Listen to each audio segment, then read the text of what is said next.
ഒരു നീണ്ട മെസ്സേജുമായി നന്ദു അനിയെ സമീപിക്കുന്നു. അനി നിന്റെ ഫീലിംഗ്സ് എനിക്ക് മനസ്സിലാകുന്നുണ്ട് എന്നാണ് നന്ദു തുടങ്ങിയത്. ഇന്നലെ രാത്രി നീ 3 മണിക്കൂറോളം കടപ്പുറത്ത് എനിക്ക് വേണ്ടി കാത്തുനിന്നെന്ന് അവിടെ ഉണ്ടായിരുന്ന ആളുകൾ പറഞ്ഞിരുന്നു. എന്നാലും എനിക്ക് സമയത്ത് എത്താൻ കഴിഞ്ഞില്ല. ഞാൻ എത്തിയപ്പോൾ സമയം 12 കഴിഞ്ഞിരുന്നു. നിന്നെ പലതവണ വിളിച്ചെങ്കിലും നീ ഫോൺ എടുക്കുന്നില്ലായിരുന്നു. സത്യത്തിൽ അത് മനഃപൂർവ്വം നടന്നതല്ല. ജന്മദിനത്തെക്കുറിച്ച് ആരോടും പറയരുതെന്ന് നീ പറഞ്ഞിരുന്നെങ്കിലും അത് പാലിക്കാൻ എനിക്ക് കഴിഞ്ഞില്ല.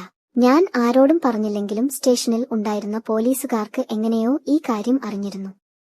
അവർ എനിക്ക് വേണ്ടി ഒരു കേക്ക് ഒരുക്കിയിരുന്നു. അതിനിടയിലാണ് നവീനേട്ടൻ ഒരു ആക്സിഡന്റ് കേസുമായി സ്റ്റേഷനിലെത്തിയത്.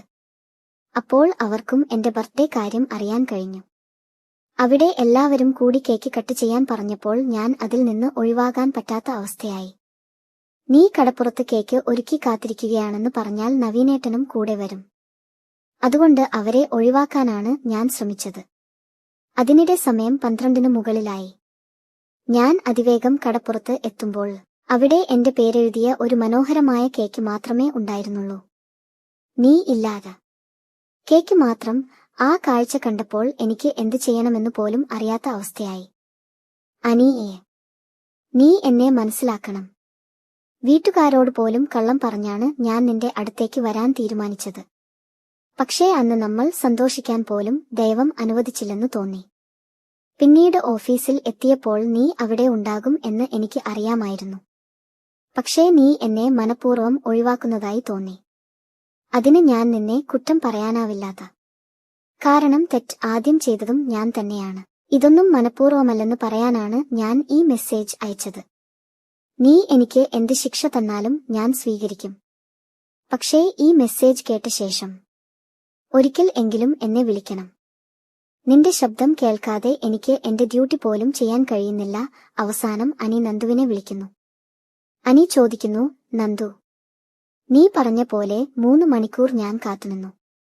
സ്നേഹിക്കുന്ന ഒരാൾ വരാതെ പോയാൽ ആ കാത്തിരിപ്പ് എത്ര വേദനിപ്പിക്കുമെന്ന് നിനക്ക് ഇപ്പോൾ മനസ്സിലായില്ലേ? നന്ദു മറുപടി പറയുന്നു. ഞാൻ നിന്നെ കാണാൻ ഇറങ്ങിയത് രാത്രി 10 മണിയോടെയായിരുന്നു. പക്ഷേ വഴിയിൽ ഒരു അപകട കേസുമായി 2 പേർ സ്റ്റേഷനിൽ എത്തി. അവിടെ ഉണ്ടായ പ്രശ്നം കാരണം ഞാൻ ഇടപെടേണ്ടി വന്നു. അതിന് പിന്നാലെയാണ് നവീനേട്ടനും അവിടെ എത്തിയത്. നവീനേട്ടൻ എന്നെ ഒരുപാട് സഹായിച്ചിട്ടുള്ള ആളാണ്. അവൻ ആവശ്യപ്പെട്ടപ്പോൾ അവിടെ നിന്ന് മാറി നിൽക്കാൻ എനിക്ക് പറ്റിയില്ല. അവസാനം ഇരുവരും വീണ്ടും കാണാൻ തീരുമാനിക്കുന്നു. ഇന്ന് രാത്രി വീണ്ടും കാണാമോ എന്ന് നന്ദു ചോദിക്കുന്നു. അനി കുറച്ചു മടിച്ചെങ്കിലും അച്ഛനും അമ്മക്കും സംശയം തോന്നിയാലും ഞാൻ വരാം എന്ന് സമ്മതിക്കുന്നു. ഇന്നലെ തീരുമാനിച്ച അതേ സ്ഥലത്ത് വീണ്ടും കാണാം എന്ന് അവർ തീരുമാനിക്കുന്നു. ഈ തവണ കേക്ക് കൊണ്ടുവരുന്നത് നന്ദുവായിരിക്കും. ഇതിനിടെ മറ്റൊരു സംഭവവും നടക്കുന്നു. നന്ദുവിന്റെ സുഹൃത്ത് ഒരു വലിയ തീരുമാനമാണ് എടുത്തത്.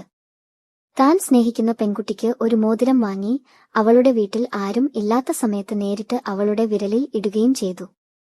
അവൻ അത് ഒരു റിംഗ് എക്സ്ചേഞ്ച് പോലെ തന്നെയായിരുന്നു കരുതിയത്. എന്നാൽ അവൾ അതിനെ എങ്ങനെ എടുത്തു എന്ന് ഇപ്പോഴും അവനറിയില്ല. അതേസമയം മറ്റൊരു ഭാഗത്ത് മാളവിക എന്ന ഡിസൈനർ വരച്ച പുതിയ ജ്വല്ലറി ഡിസൈൻസ് മാർക്കറ്റിൽ വലിയ ശ്രദ്ധ നേടുകയാണ്. ജ്വല്ലറി കമ്പനിയുടെ MD ഡേവിഡ് പോലും അവളുടെ കഴിവ് കണ്ടു അതിശയിക്കുന്നു. അവൾ വരച്ച പുതിയ കളക്ഷൻ മാർക്കറ്റ് പിടിച്ചെടുക്കും എന്നാണവരുടെ വിശ്വാസം. ഇതിനിടയിൽ ഒരു യുവാവ് തന്റെ പ്രിയപ്പെട്ട പെൺകുട്ടിക്ക് ഒരു വില കൂടിയ ഡയമണ്ട് നെക്ലേസ് വാങ്ങുന്നു. അത് അവൾക്ക് നേരിട്ട് ധരിപ്പിക്കുമ്പോൾ അവൾ പറയുന്നു, ഇത്ര വിലയേറിയ ആഭരണം എനിക്ക് വേണ്ടായിരുന്നു. ഇത് ഞാൻ വീട്ടിൽ ആരെയും കാണിക്കാൻ പോലും കഴിയില്ല. അതിന് അവൻ ഒരു മറുപടി പറയുന്നു, അത് ബാങ്ക് ലോക്കറിൽ വെച്ചോളൂ. ആ ലോക്കറിനൊപ്പം എന്റെ ഹൃദയവും നിന്റെ ഉള്ളിൽ സൂക്ഷിക്കണം. പക്ഷേ ഇവിടെ അവസാനിക്കാത്ത മറ്റൊരു വലിയ രഹസ്യവും പിന്നിൽ നടക്കുകയാണ്. മാളവിക ജോലി ചെയ്യുന്ന കമ്പനിക്കുള്ളിൽ ചിലർ രഹസ്യമായി അന്വേഷണം നടത്തുകയാണ്.